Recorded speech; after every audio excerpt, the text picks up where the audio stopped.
So today we are starting with a new unit, that is unit 9, and a very new topic, that is human development. So basically if we talk about developmental psychology, ये अपने आप में एक discipline है psychology का, ठीक है. So it is a proper field which is devoted to study of development from conception through childhood and beyond that. Okay, so developmental psychology is a field which is particularly devoted to study of development. ठीक है, ये तो हमें भी पता है, नाम से ही पता चल रहा है. बट फ्रॉम कहाँ से स्टार्ट हो रहा है ये? From conception through childhood and beyond. तो ये जो डेवलपमेंट की हम बात कर रहे हैं, इसकी जो हम शुरुआत की बात कर रहे हैं, it is not starting from the point the child is born. It is starting from the point of conception. Are you getting the difference? ठीक है. ये यही पॉइंट्स हैं जो हमें बहुत ही बेसिक चीजें लगती हैं, बट हमें ये ध्यान में रखना पड़ता है. मतलब इतनी छोटी और बेसिक चीजों में ही हमें क्वेश्चन ऐसे आ जाते हैं, कभी कभी हम कंफ्यूज हो जाते हैं. ठीक है. And what is human development? So it is the scientific study of changes आ रहे हैं that occur in people as they age. So as we are aging, हमें जो भी changes आ रहे हैं, from time period क्या है, timeline क्या है, from conception until death, this is the whole timeline. conception से लेके death तक. ओके, ये टाइमलाइन आपको ध्यान रखनी है. Development is going to cover this whole timeline, और इस दौरान जितने भी चेंजेस हमें आएंगे, चाहे वो कॉग्निशन के लेवल पे हो, चाहे वो फिजिकल लेवल पे हो, चाहे वो हमारे सोशल डेवलपमेंट लेवल पे हो, मोरालिटी हो, everything, anything, any change we talk about, that will come under this topic. So it is described as how people change and how people stay the same over time. So यहाँ पर human development के case में will study कि कैसे लोग, या including अस, ठीक है, विद टाइम हम में क्या क्या चेंजेस आ रहे हैं. साथ में it is not just about change, it is also about with time हम में क्या क्या चीजें स्टेबल होती जा रही हैं. राइट, जैसे हमारी हाइट है, एक पॉइंट के बाद इट इज स्टेबल, वो नहीं बढ़ती है. राइट, तो ऑब्वियसली ये भी एक डेवलपमेंट का पार्ट है कि क्या फैक्टर्स चेंज हो रहे हैं, बट साथ में क्या फैक्टर्स ऐसे हैं जो कि स्टेबल हो रहे हैं. Again this is important for you, क्योंकि कभी कभी हम चेंज वाली डेफिनेशन पे फोकस करते करते हम भूल जाते हैं कि डेवलपमेंट में हम ये भी समझेंगे कि क्या चीजें, क्या फैक्टर्स स्टेबल होने चाहिए.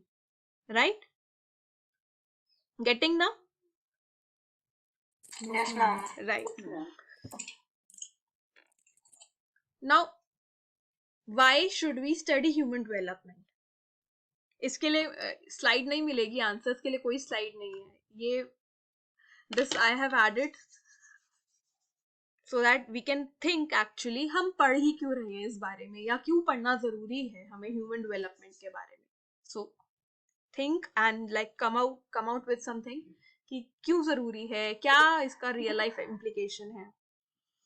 So that ma'am we know कि बच्चे के माइलस्टोन्स कब आने हैं और कैसे आने हैं. ओके, और वो जानकर हमें क्या फायदा होगा? Ma'am, so that there will be no delay in the milestone and Right. the child won't get any problem in further life. Perfect, right.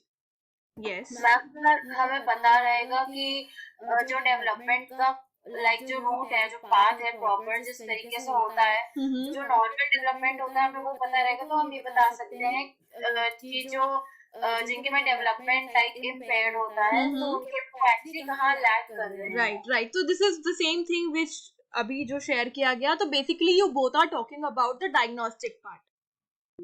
Right, एक तरीके से यही है ना, जो अगर कोई हमारा नॉर्मल से अगर डिफरेंट फेज होता है तो हम डायग्नोस कर पाएंगे कि भाई नॉर्मल बच्चों की तरह बच्चा बड़ा नहीं हो रहा है. राइट, कॉग्निटिव स्टडीज होती थी, कॉग्निटिव साइकोलॉजी जब इमर्ज हो रही थी वो फील्ड, तो उसमें भी यही होता था कि उन्होंने वही सेट किया था जो डैमेज ब्रेन से नॉर्मल ब्रेन को कंपेयर किया था. राइट. सो ये हुआ एक एप्लीकेशन जहां पे आप लोगों ने बात करी कि अरे हमें पता चलेगा कि जब बच्चा अब नॉर्मली बिहेव या नॉर्मल पैटर्न से अलग जा रहा है तो हम डायग्नोस कर पाएंगे कि भाई प्रॉब्लम कहाँ पे आ रही है, कौन से एरिया में दिक्कत आ रही है, राइट। तो ये हुआ डायग्नोस्टिक, एक एप्लीकेशन हुआ ये। और व्हाट एल्स कैन बी? अभी तो डायग्नोस कर लिया आपने इस पैटर्न के उस पे, व्हाट एल्स, क्या और बेनिफिट हो सकता है हमें कि हम ह्यूमन डेवलपमेंट पढ़ रहे हैं, उसका और क्या हमें फायदे हो सकते हैं? मैम ये वाली नॉलेज हम अदर फील्ड्स में भी यूज कर, सॉरी किसमें? अदर फील्ड्स में यूज कर सकते हैं लाइक केयर एंड ऑल। हाँ, यस, राइट। क्योंकि जब हमें ये पता है कि किस एज में कैसा माइंडसेट होता है, कैसा फिजिकल स्टेट होता है, अकॉर्डिंगली हम अपना थेरेपी डिजाइन करेंगे, अकॉर्डिंगली हम केयर प्रोवाइड करेंगे, राइट। तो यस, तो डायग्नोस्टिक के साथ साथ अगर हम थेरेपेटिक मोड में भी जाएं तो थेरेपीज के लिए भी इस फेज को जानना इज इम्पोर्टेंट, चाहे वो किसी भी एरिया में हो, चाहे वो कॉग्निशन में हो, चाहे वो फिजिकल लेवल में हो, चाहे वो सोशल लेवल में हो। बट अगर हमें इसकी अंडरस्टैंडिंग होगी इन चीज़ों की, तभी हम बेटर एक थेरेपी अप्लाई कर पाएंगे, उनको सपोर्ट कर पाएंगे। क्योंकि एक छोटे बच्चे का ट्रीटमेंट हम किसी एडल्ट पे तो नहीं अप्लाई कर सकते ना। We even have different scales and different therapies for all the age groups, right? Yes exactly ma'am. Right. So हाँ जी, सॉरी टू इंटरप्ट। हाँ हाँ मुझे एक पॉइंट ध्यान आया हाँ हाँ कि हम एक एक फेज को जानते हैं ना, जैसे इन्फेंसी है, फिर चाइल्डहुड है, फिर adolescence है।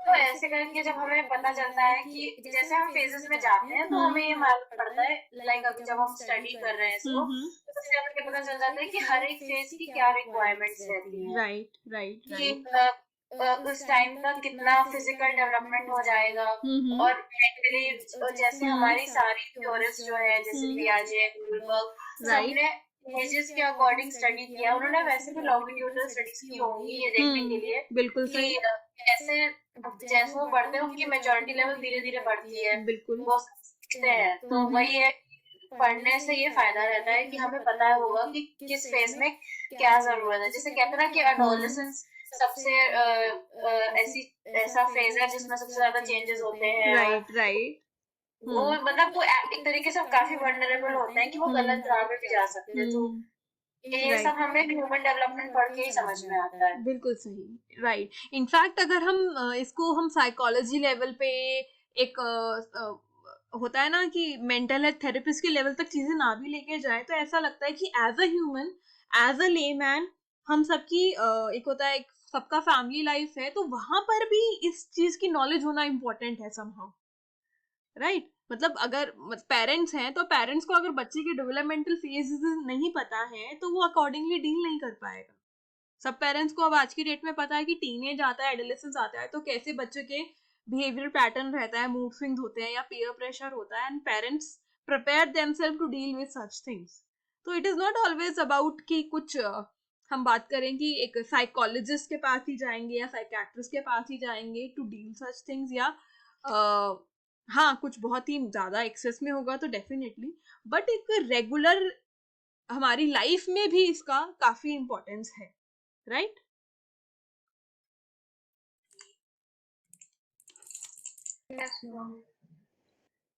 Right. Okay. Moving further, what are the recurring conflicts? हम जब भी साइकोलॉजी पढ़ते हैं, उसका कोई भी डिसिप्लिन पढ़ते हैं ना, कुछ कुछ मेजर डिबेट्स है जो हमेशा सामने आती है। तो वैसे ही when we talk about developmental psychology, so we have a issue है ऑल्सो, हमारा यहाँ भी कॉन्फ्लिक्ट रहता है। तो the very first thing is nature versus nurture. Now you need to tell me nature versus nurture में क्या डिबेट होता है? Whether it is hereditary or it's environmental. Right. Ma'am nature nurture की डिबेट में ये कहा जाता है कि जो इंडिविजुअल है उसपे उसके जीन्स का क्या, उसका कितना कंट्रीब्यूशन है, और जिस एनवायरनमेंट में ब्रॉट अप है वो कितना इफेक्ट करता है। तो वैसे ही जब हम ह्यूमन डेवलपमेंट की बात करते हैं तो ये डिबेट आज भी रहता है कि कितना एनवायरनमेंट का इफेक्ट पड़ रहा है हमारे डेवलपमेंट में और कितना जेनेटिक रोल है इसके अंदर एक्चुअली, ठीक है। तो it is still applicable here यहाँ पे। फिर है एक पैसिविटी वर्सेस एक्टिविटी। इससे क्या आप कॉम्प्रिहेंड कर सकते हो वैसे? मैम पैसिविटी एक्टिविटी पढ़ के समझ में आ रहा है जो इंडिविजुअल बहुत ज्यादा इन्वॉल्व नहीं हो रहा और एक बहुत ज्यादा इन्वॉल्व हो रहा है, कुछ ऐसा। ओके, ठीक है, आई कम टू दिस पॉइंट, ये कुछ ऐसा नहीं है। हाँ मैम वो वर्ड्स के लिटरल मीनिंग ऐसे होते नहीं हैं। नहीं, इसको लिटरली नहीं, हमें ये समझना है, हम इस कॉन्सेप्ट की पैसिविटी और एक्टिविटी की बात कर रहे हैं। मैम कौन सा concept? Human development. Okay ma'am.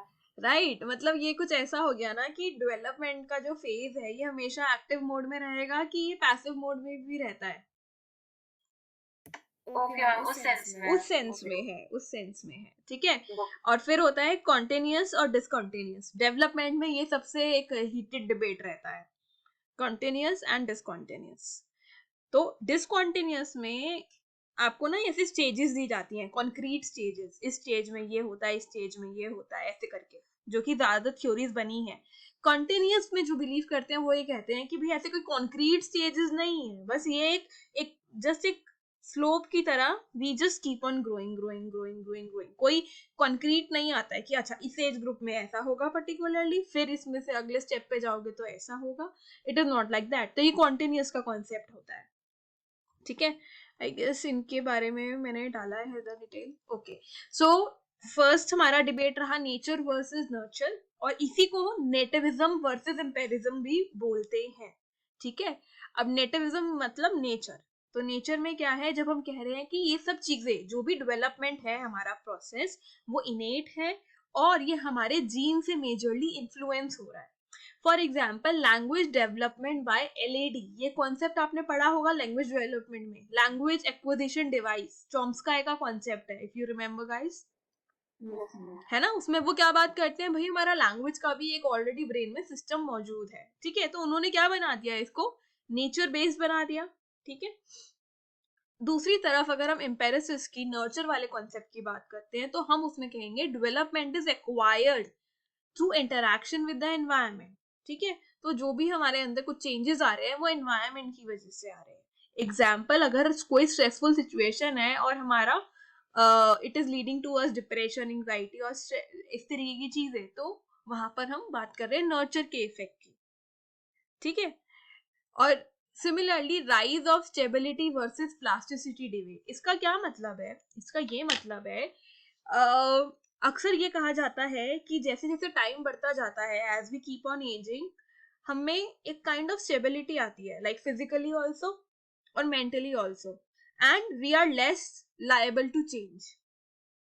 तो this is another heated debate when it comes to development, कि स्टेबिलिटी बढ़ती जाती है, मतलब स्टेबिलिटी बढ़ रही है और चेंज हमारे अंदर कम हो रहा है as we keep on ageing. Getting? Yes ma'am. ठीक है। सो ऑब्वियसली अगर हम आज की बात करें तो हम हमेशा इसी सोल्यूशन पे आते हैं नेचर वर्सेस नर्चर में, कि they both interact with each other simultaneously, ठीक है। इन दोनों का इंटरेक्शन होता है और उसका जो प्रोडक्ट होता है उससे हम अल्टीमेट आउटपुट मिलता है। सो यही इसको रिजॉल्व करने का एक ही तरीका होता है नेचर नर्चर को। पैसिविटी बस, हाँ जी कुछ पूछ रहे थे? प्लास्टिसिटी फिर से बता दीजिए। प्लास्टिसिटी का मतलब होता है चेंज, ठीक है। स्टेबिलिटी का मतलब होता है जो चेंज नहीं होता। और डेवलपमेंट के कॉन्सेप्ट में अक्सर ऐसा कहा जाता है कि as we keep on ageing हमारी स्टेबिलिटी बढ़ रही है और चेंज होने की क्षमता कम हो रही है, चाहे वो फिजिकल लेवल पे हो चाहे वो मेंटल लेवल पे हो, right.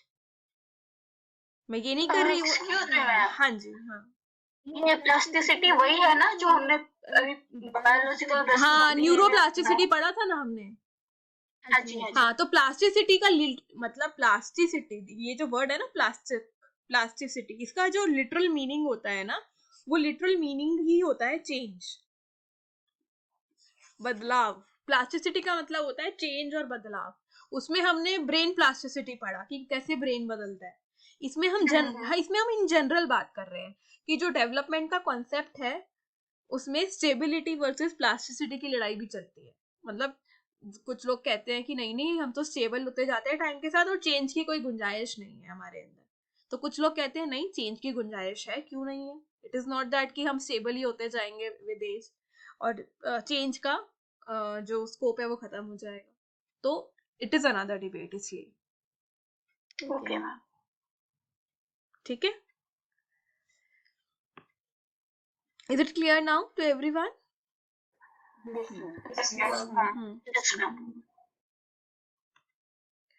Okay okay, passivity. So passivity, children are passive recipient of their environmental stimuli. Activity, children are active in shaping, controlling and directing the course of their own development. अब इसका क्या मतलब हुआ? अब जैसे मुस्कान ने लिटरल मीनिंग तो बताया था कि पैसिव में हम काम नहीं करेंगे, एक्टिव में हम काम करेंगे। तो इस लिटरल मीनिंग को ही अगर हम समझने की कोशिश करें कॉन्सेप्ट के साथ ह्यूमन डेवलपमेंट के, तो पैसिविटी का यहाँ पे ये मतलब हुआ कि जो भी डेवलपमेंट का जो फेज है ना, वो हमारे ऊपर बस हो रहा है। मतलब मैं चुपचाप, मैं बस बैठी हूँ, अपना काम कर रही हूँ, जो भी है। लेकिन ये जो डेवलपमेंट के जो चेंजेस आ रहे हैं ना मेरे अंदर, ये बाहर से इम्पोज है मेरे ऊपर। मैं सिर्फ पैसिव रेसिपिएंट हूँ, I am not actively doing anything. Changes बस होते जा रहे हैं, आते जा रहे हैं। ठीक है, एनवायरमेंट में जो भी कुछ हो रहा है मेरे, मैं उसको बस एज इट इज लेती जा रही हूँ, बिना अपना कुछ एक्टिव रोल प्ले करे। जैसे छोटे बच्चे को साथ कहते हैं ना, उसको एनवायरमेंट देते जाते हैं और उसका डेवलपमेंट होता जाता है। एक्टिविटी ये कहता है कि बच्चे खुद भी एक्टिवली इन्वॉल्व होते हैं, अपने एनवायरमेंट को भी वो इफेक्ट करते हैं, उसको चेंज करते हैं, उसको कंट्रोल भी कर सकते हैं इनफैक्ट। और वो कहीं ना कहीं अपने डेवलपमेंट का जो प्रोसीजर, जो कोर्स है, they can actually work with it. कहीं ना कहीं इस पे, इस जो एक्टिविटी और पैसिविटी है ना, इस पे आपको नर्चर वर्सेस नेचर वाला इन्फ्लुएंस दिखेगा।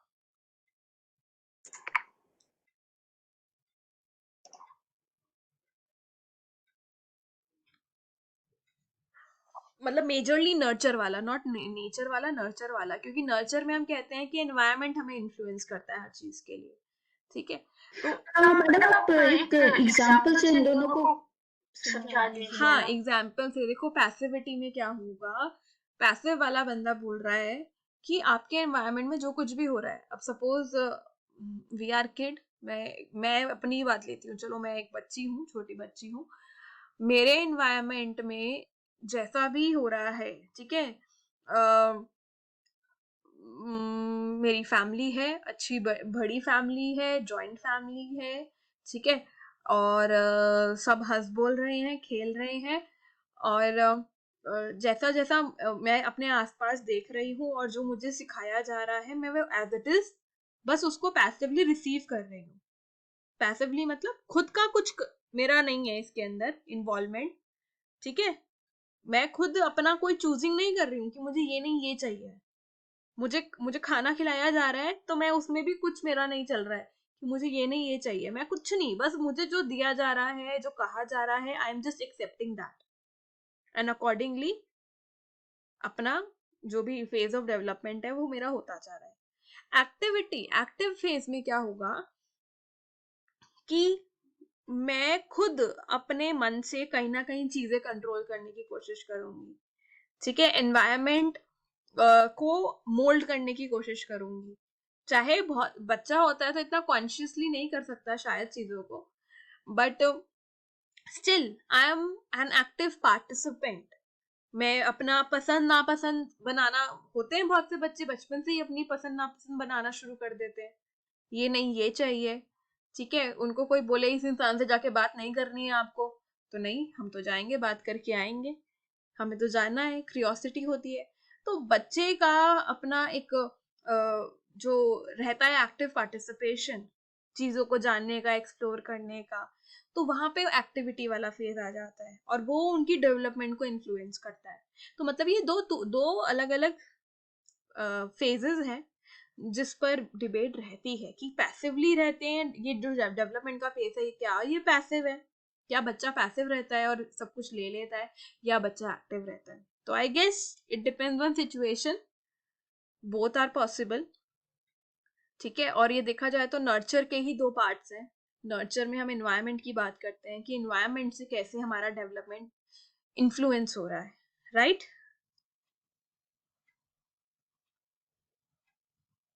क्लियर है ये? Yes ma'am. Okay, then continuity versus discontinuity, जहाँ पे मैंने वो आपको ग्राफ दिखाए थे। तो कंटिन्यूटी वाला कहता है कि ये तो एक कॉन्टिन्यूस प्रोसेस है डेवलपमेंटल, मतलब डेवलपमेंट, ह्यूमन डेवलपमेंट, जहाँ पे धीरे धीरे स्किल्स, नॉलेज, मेच्योरिटी सब एड ऑन होता रहता है, और इसको हम क्वांटिटेटिवली मेजर भी कर सकते हैं, ठीक है? डिसकंटिन्यूटी वाले बोलते हैं कि डेवलपमेंट एक डिसकंटिन्यूअस प्रोसेस है, ठीक है? एक स्टेजेस की तरह होता है, लीप लेता है, कुछ साल में ये हुआ, फिर अगले कुछ साल में ये हुआ, स्टेजेस होती हैं इसके अंदर, और इसको हम क्वालिटेटिवली मेजर कर सकते हैं, नॉट क्वांटिटेटिवली कि क्या ग्रोथ हुई है, पर क्वालिटेटिवली। लेकिन आज के टाइम में अगर हम बात करें, इसका सोल्यूशन निकालें, तो अगेन जितने भी थियोरिस्ट हैं वो कहते हैं कि दोनों के दोनों चेंजेस पॉसिबल हैं, कॉन्टिन्यूस चेंजेस भी होते हैं हमारे में कुछ, और कुछ डिसकॉन्टिन्यूस चेंजेस भी होते हैं। तो इट इज लाइक दैट, ठीक है? और कोई डाउट है यहाँ पे?